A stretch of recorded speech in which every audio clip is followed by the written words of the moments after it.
啊，伊毋知有通来互我做囝婿无？啊，阮迄细汉查某秀英，嘛通互你做新妇哦。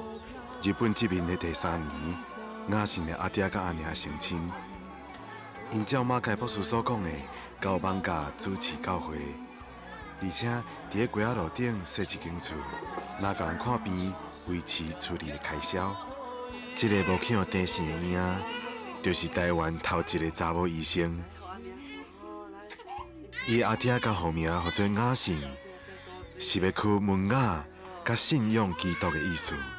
秀英一定毋望会当替林家生一个查甫的，也毋过无想到讲，这个厝里唯一的查甫人，伫咧这个时阵煞来破病咯。